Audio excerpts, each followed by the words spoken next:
श्री विष्णु जी के अवतार श्री कृष्ण जी, श्री रामचंद्र जी, श्री रामचंद्र के रूप में राजा दशरथ के घर जन्म जब श्री विष्णु जी का हुआ,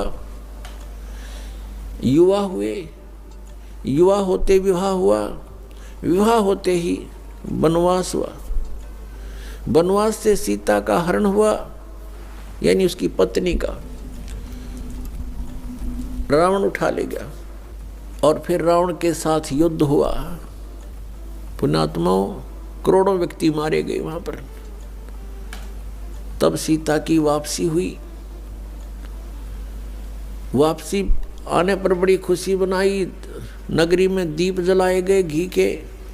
सीता के वापस, श्री राम के वापस आने पर, सीता लौटा लाने पर, और कुछ दिनों के बाद सीता जी का निष्कासन कर दिया श्री रामचंद्र जी ने स्वयं ही। किस बात पर के एक धोबी ने व्यंग कस दिया, वो अपनी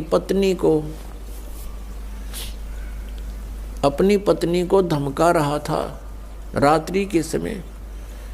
वो किसी उस आपस में कहा सुनी होने से उस धोबी की पत्नी घर से बाहर चली गई थी कहीं अपने रिश्तेदारी में। फिर वो वापस लेकर आया तो उसको धमका रहा था कि मैं तुझे घर नहीं रखूंगा, तू 3 दिन कहाँ रही, मैं दशरथ के पुत्र जैसा नहीं हूं जो वहां पर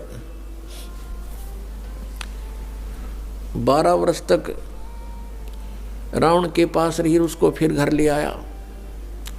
उधर से श्री रामचंद्र जी राजा थे अयोध्या के। पहले राजा लोग अपनी प्रजा के दुख सुखों को स्वयं ही जाना करते थे, रात्रि के अंदर वेश बदल कर घूमा करते थे। ये बात जब देखा कि किस घर में क्या आवाज आ रही है, वहां खड़ा होकर सुना, तब उसने सुनने को मिला कि मैं उस राजा दशरथ के पुत्र रामचंद्र जैसा नहीं हूं जो रावण के पास उसकी पत्नी रही और उसको घर में रखे हुए है, तो सुबह निकल जाना यहाँ से। इस बात को सुनकर ही श्री रामचंद्र जी ने सीता जी को निष्कासित कर दिया, निकाल दिया घर से, कि नगरी के लोग मेरे ऊपर व्यंग कस रहे हैं और मैं ये बात नहीं सुन सकता। पुण्यात्माओं, जब सीता जी को रामचंद्र जी लाने लगे, रावण का वध करके लंका का राज्य विभीषण को देकर, तब श्री रामचंद्र जी ने कहा था कि मैं तेरी परीक्षा लूंगा और यदि परीक्षा में सफल होगी तो मैं ले चलूंगा, नहीं तो नहीं ले चलूंगा। मैं तुझे अग्नि में जलाऊंगा, यदि तू अग्नि में जल गई तो समझूं तेरी कि तू कलंकित थी, तू रावण को समर्पित हो चुकी थी, और यदि अग्नि में तू नहीं जली तो मैं निष्कलंक जानूंगा, तब तुझे ले चलूंगा। ऐसा ही किया गया, सीता को अग्नि में बैठा दिया और हजारों की संख्या में दर्शक थे।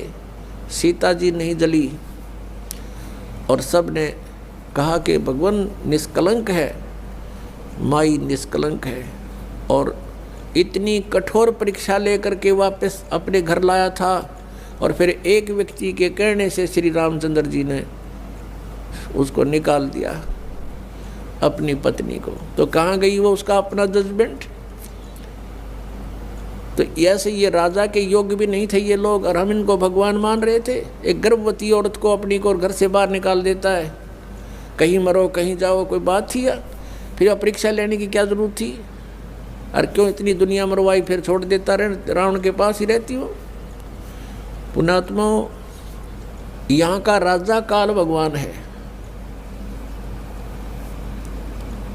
और ये नहीं चाहता कि यहाँ के प्राणियों को परमात्मा का पता लग जाए,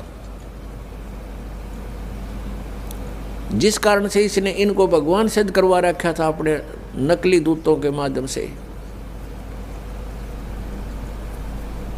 और फिर क्या होता है लास्ट में, श्री रामचंद्र जी ने अश्वमेघ यज्ञ घोड़ा छोड़ दिया कि पूरी पृथ्वी पर शासन प्राप्त करने के लिए कि इस घोड़े को जो पकड़ेगा वो युद्ध करे मेरे साथ।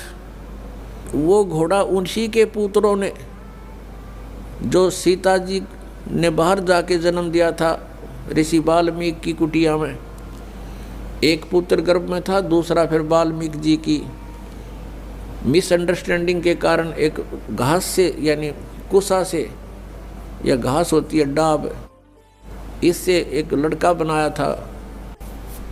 ये अलग कहानी है, फिर बताएंगे। तो लव और कुश नाम से प्रसिद्ध हुए। लव तो सीता के गर्भ से जन्म हुआ था और कुश को वाल्मीकि जी ने अपनी भक्ति शक्ति से उसको बनाया था। लव और कुश युवा थे, उन्होंने वो श्री रामचंद्र जी का घोड़ा पकड़ लिया। फिर उनका पिता पुत्रों का युद्ध हुआ तो दोनों ने छक्के छुड़ा दिए राम के, और सीता जी फिर भी उनके हाथ नहीं आई और वो पृथ्वी के अंदर समा गई। और श्री रामचंद्र जी ने आकर के सरयू नदी के अंदर, अयोध्या के साथ से बह रही एक सरयू दरिया, उसमें जल समाधि ले ली। इसी